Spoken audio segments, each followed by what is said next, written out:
Here's the psychology behind King Von's confrontation with Quando Rondo on November 6, 2020. It's a complex study of reputation management, hypermasculinity, and the dangerous intersection of street code with a modern celebrity. The incident, which took place outside an Atlanta hookah lounge, resulted in Von being fatally shot by Quando Rondo's associate, Lil Tim. Von operated with a sandbox mentality. The belief that even in intense rivalries could be settled with a fair fist fight. It just is what it is. Like, You've been dealing with it for a long time, It is what it is. I make the best of it. I'm making the best of this shit. Right. But it's gonna be what it's gonna be. I ain't gonna cry about this shit enough. He approached Quando Rondo as the aggressor, initiating a physical altercation, while apparently expected it to stay a man-to-man scrap. Von's identity was deeply rooted in his status as a top member from Chicago's O Block. In this psychology, any perceived disrespect, even subtle social media trolling between crews, must be met with an immediate public display of dominance to maintain street credibility. Like many who grew up in high conflict environments, Von lived in a state of constant hyper-alertness. This can lead to a first strike psychological bias, where an individual attacks first to prevent a perceived incoming threat, even if that threat isn't immediately lethal. The presence of cameras and entourages creates a performative pressure. Psychologically, it becomes harder to de-escalate when an audience is watching, as backing down is viewed as a total loss of social capital. Quando later described in the moment he was hit as an out-of-body experience, suggesting that his brain went to a state of shock or disassociation due to the suddenness of the attack. His team consistently maintained a psychology of self-defense, claiming they felt that their lives were in danger from Von's larger aggressive entourage. Experts often point to Von's stunted growth, the idea that his years in prison and on the streets left him with a mindset that worked in O Block, but it was fatal in the professional rap world. He failed to recognize that his status as a superstar meant his opponents would no longer fight fair, but would instead use lethal force to protect their own lives and careers.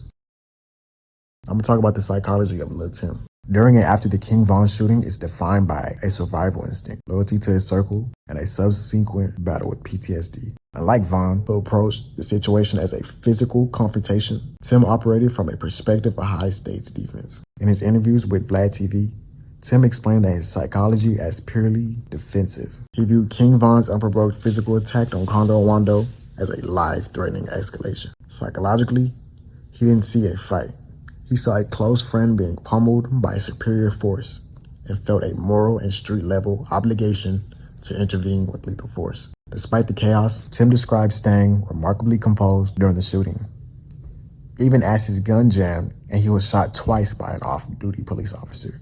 He attributed this calm to prior trauma exposure. This battle-hardened mindset allowed him to seek medical attention while others panicked. Tim's psychological justification aligned with Georgia's legal framework. He firmly believed he did what he had to do and showed no initial malice toward Von personally, but rather a frustration that Von escalated the situation to a point where death had to be the only outcome. Tim has openly acknowledged suffering from PTSD following this event. He expressed a hesitance towards professional therapy, preferring genuine connections.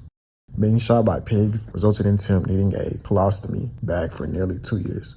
He described this as a daunting experience that threw off his entire identity, diet, and daily routine, contributing significantly to his psychological recovery period. As of April 2026, Lil Tim has officially moved past the legal shadow of the event. Well, you pull out and you 4 times. Yeah, the jam. Oh, the jammed? Yeah. After the 4th shot? Probably like the 3rd shot. Okay. But after you start, all hell breaks loose. There were off-duty cops in the area, and they start. Right. You end up getting twice? Right. What parts of the body? I guess in my right hip bone, and I get shot on my ass. I go in and out though. Okay, so this is not the second time you've gotten shot. Yeah, this is the second time I done got shot. Quando claimed that he was napping in a car outside the Atlanta hookah lounge just before the fight began. He stated he was just thinking regular and intended to let a group of people walk past him when he was suddenly punched. He maintains that he was not looking for a fight and did not know where there was any tension between his camp and King Von's. He reportedly did not even realize it was King Von who had punched him until the following day. Quando Rondo's team and sources close to him stated that once the fight began, he believed his life was in danger and acted what he perceived as self-defense. In later interviews, Rondo expressed that while he feels extremely bad about how the night ended, he feels he is unfairly blamed for the situation. He did not instigate. He has described feeling sense of isolation due to the intense backlash and threats that he received from the public and King Von's fan base.